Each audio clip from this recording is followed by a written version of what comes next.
Location, location, location. Let's talk about what are the 5 factors that make up a perfect location for your next real estate purchase. And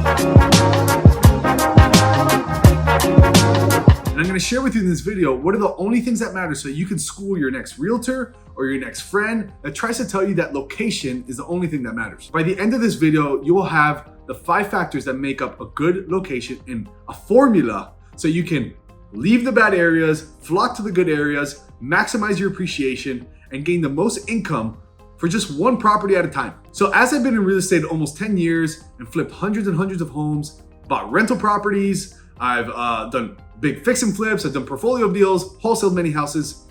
I've learned a thing or two about location the hard way. And the problem was I couldn't find a formula that showed me what's a good location and what's a bad location. I used to hear so many definitions, but I didn't know what the truth was. Well, here it is. I'm gonna go over the 5 locations. And by the way, if you can't find the location of that subscribe button or that bell button, let me help you out. It's right down here. All right, so without further ado, let's go into the 5 factors. First factor is population growth. And what you want to find out with population growth is since 2010, what has the population growth been in that specific county or that specific area? And the target that you're looking for is you want to see population growth of 3% or more in that specific area where you want to buy that property. The second factor I look into is rent values and growth. The goal for this is you want to see what the rent values are in that location, that neighborhood, and it was to see if you rent it out, will it pay for your mortgage, your insurance, your taxes, and leave you a little bit of cash flow. I just put a house under contract for me to live in.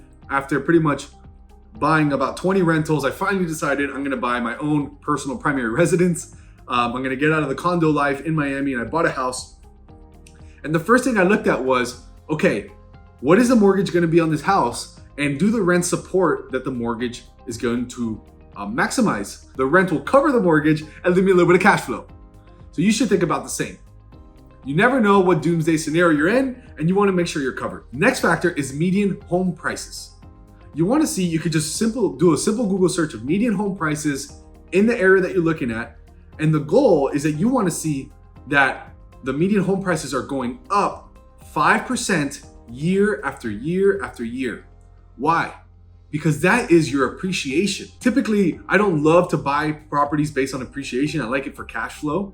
But if you're gonna buy a home for you to live in, it's important that you know that appreciation is almost gonna serve as your cash flow over time. It's just in the form of equity. But if you go to a neighborhood that only has 1, 2, or less than 5% appreciation, then it's very hard to expect that to grow over time. But if it's 5% or more appreciation, then you could sleep well at night knowing that your house is gaining in value and you're gonna crush it in 10 years. Another one that I look at is crime rates. Now, unless you enjoy crime, unlike me, then you want to make sure that if you're going to go live with your family in a nice house, or if you're going to buy an investment property for a long term, you would prefer to stay out of cities with high crime rates. The way that they value crime rates is per 1,000 residents, what is the rate? And the goal is that you want the crime rate to be 4 or below per 1,000 residents.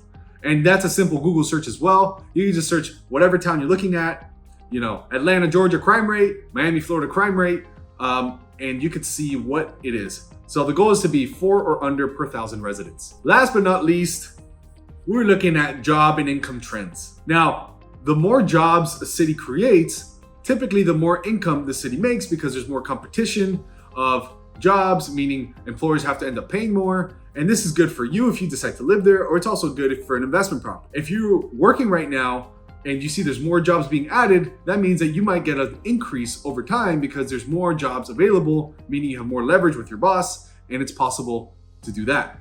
Also, if you have an investment property, the more jobs there are, the more possibility of good paying tenants you have, which is also a very good factor. The goal that you're looking at is that you want to make sure there's a job gain of at least 4% in that city every year.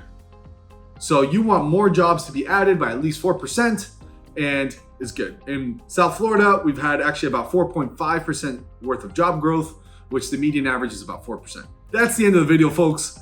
Please take this information for good, not evil, but go out there, show all the realtor and all your friends what location actually means and actually have a formula instead of just hearing location, location, location. So anyways, Smash that like button, comment if you like this video, and if you want to see something different, I'll see you on the next one.